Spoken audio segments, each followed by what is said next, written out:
Assalamualaikum warahmatullahi wabarakatuh. Selamat pagi anak-anakku semuanya yang hebat dimanapun kalian berada. Pada pagi hari ini kita jumpa lagi dengan pembelajaran IPA. Setelah kemarin kalian mengetahui apa saja ciri-ciri dari makhluk hidup, selanjutnya kita pelajari tentang apa itu klasifikasi makhluk hidup. Oke, kita mulai anak-anakku. Mungkin kalian mengetahui apa itu yang dinamakan dengan klasifikasi, ya. Klasifikasi itu adalah pengelompokan atau penggolongan makhluk hidup. Kenapa makhluk hidup dikelompokkan? Karena makhluk hidup itu perlu dikelompokkan sebab makhluk hidup yang ada di alam ini sangat banyak sekali jumlahnya.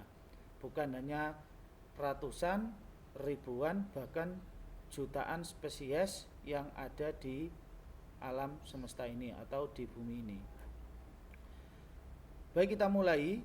Yang pertama yaitu tentang kenapa diadakan tujuan klasifikasi makhluk hidup itu. Yang pertama adalah untuk mengelompokkan makhluk hidup berdasarkan ciri-ciri yang dimiliki.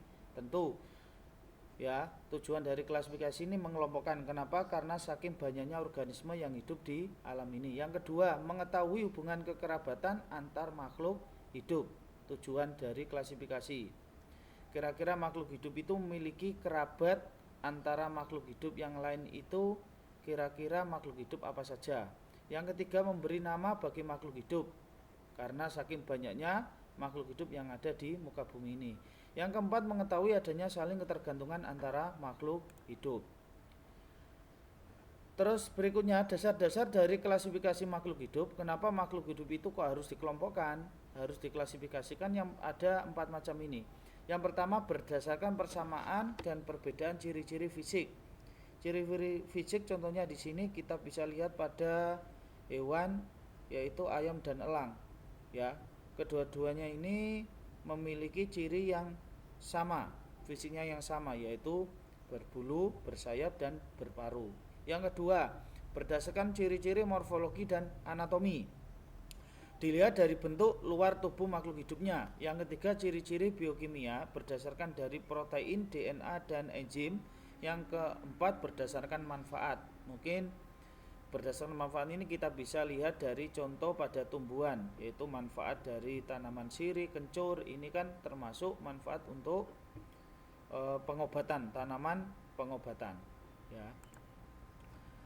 Setelah kita mempelajari tujuan dasar-dasar, berikutnya kita mengenal sistem pada klasifikasi makhluk hidup. Ada 3 sistem pada klasifikasi. Yang pertama ada sistem alamiah atau sistem sederhana. Sistem alamiah ini dibedakan menjadi 3. Yang pertama yaitu berdasarkan dari manfaat. Yang kedua dari habitat, tempat tinggalnya. Yang ketiga berdasarkan dari morfologinya atau dari tampak luar, ya. Contohnya kalau pada tumbuhan manfaatnya ada tanaman obat, ada tanaman sandang. Dari habitatnya ada tumbuhan itu di air, ada yang hidupnya di tempat yang lembab, ada yang hidupnya di tempat kering, ya. Itu salah satu contoh-contohnya. Yang kedua sistem artifisial atau buatan. Nanti ini yang dipelajari, yaitu penemunya pada ilmuwan yang bernama Aristoteles dan Carolus Linnaeus. Ada penamaan ilmiah atau tata nama ilmiah, ya. Ada nanti juga dikenal dengan sistem kerajaan, kingdom, ya. Ada 5 kerajaan. Yang nomor 3, sistem filogenetik. Sistem filogenetik ini berdasarkan dari jauh dekatnya hubungan kekerabatan pada makhluk hidup. Nah, coba kalian amati, ya, pada gambar ini, ya. Ini salah satu contoh keanekaragaman makhluk hidup yang ada di bumi ini. Sangat banyak sekali. Tentu saja keanekaragaman ini perlu dikelompokkan. Kenapa? Karena berjuta-juta makhluk hidup yang hidup ini. Untuk mempermudah, maka manusia menyederhanakan makhluk hidup itu berdasarkan penggolongan atau pengelompokan. Berdasarkan apanya? Berdasarkan ciri-cirinya. Mungkin antara kucing sama anjing ini memiliki ciri-ciri yang sama, termasuk apa? Termasuk hewan karnivora, ya, hidupnya di darat. Berikutnya sejarah dari klasifikasi. Ini pada tahun kira-kira 2000 tahun yang lalu seorang filosofi atau ilmuwan Yunani yang bernama Aristoteles. Ilmuwan yang pertama kali ini yang membagi makhluk hidup ini ke dalam dua kelompok besar atau dua kerajaan, yaitu ada tumbuhan dan hewan. Kebanyakan tumbuhan ini memiliki klorofil atau zat hijau daun, ya.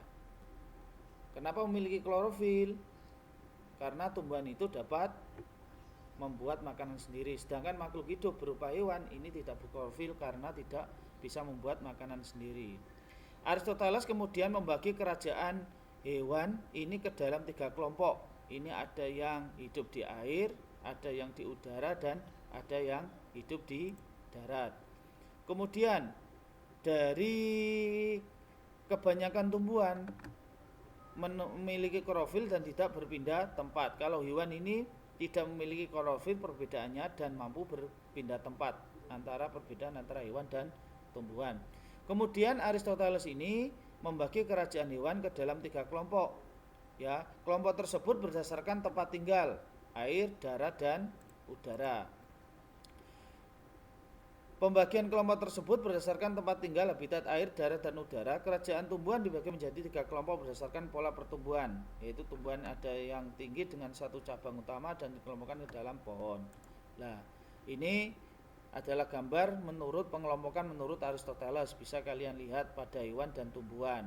Di sini ada gambar tupai, hewan tupai, ada gambar berupa burung, ada ikan. Kalau ikan ini hidupnya di air, kalau burung di udara, kalau tupai di darat. Berdasarkan tumbuhan sekarang ada pohon, ada bentuknya semak, ada yang herba. Ya. Terus selanjutnya, setelah Aristoteles menemukan pembagian bahwa makhluk hidup itu ada dua kerajaan, ada tumbuhan dan hewan. Kemudian menurut disempurnakan lagi pada tahun 1735, yaitu Carolus Linnaeus ini mengembangkan sistem klasifikasi baru berdasarkan persamaan cirinya, yaitu ada struktur tubuh, berdasarkan ukuran, berdasarkan warna, dan cara memperoleh makanan. Ya, kemudian disempurnakan lagi oleh Carolus Linnaeus.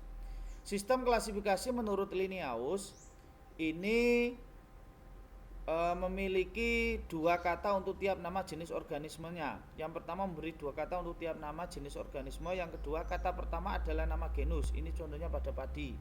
Dan kata kedua adalah petunjuk jenis.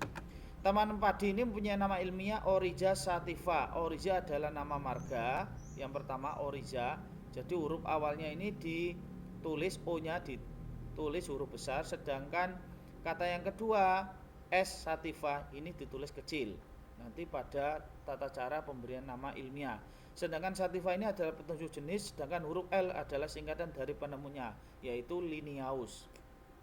Ya, sistem pemberian nama dengan dua kata ini dikenal dengan nama binomial nomenklatur. Nama jenis dengan dua kata ini merupakan nama ilmiah. Kata pertama adalah nama genus, kata yang kedua adalah spesies. Kata pertama, cara penulisannya diawali dengan huruf besar, sedangkan kata yang kedua diawali dengan huruf kecil. Kedua kata dalam nama ilmiah ini ditulis dengan cetak miring dan diberi garis bawahnya. Ya. Misalnya tanaman pada Oryza sativa adalah nama marga dari padi, ya, sedangkan huruf L adalah singkatan dari Linnaeus. Ya. Nah, ini contoh-contohnya nanti bisa kalian lihat di buku kalian, contoh klasifikasi makhluk hidup berdasarkan Carolus Linnaeus, takson, ya, berdasarkan nanti tingkatannya, ada 3 hewan ini, ada kucing, anjing, dan belalang. Kerajaan ini berarti dari kelompok atau keluarga, kelompok besarnya. Kucing termasuk animalia, yaitu hewan, anjing juga animalia, belalang adalah animalia. Ini keluarga hewan. Filumnya Chordata Arthropoda belalang. Kelasnya kucing mamalia menyusui, anjing mamalia, insekta belalang ini termasuk serangga. Nah, bangsanya apa? Makanya ini karnivora, ya. Ini berupa daging. Anjing juga daging. Nah, ini termasuk contoh dari klasifikasi makhluk hidup. Nah, kemudian ilmu yang mempelajari pengelompokan makhluk hidup itu dinamakan taksonomi, ya. Ya, jadi intinya apa?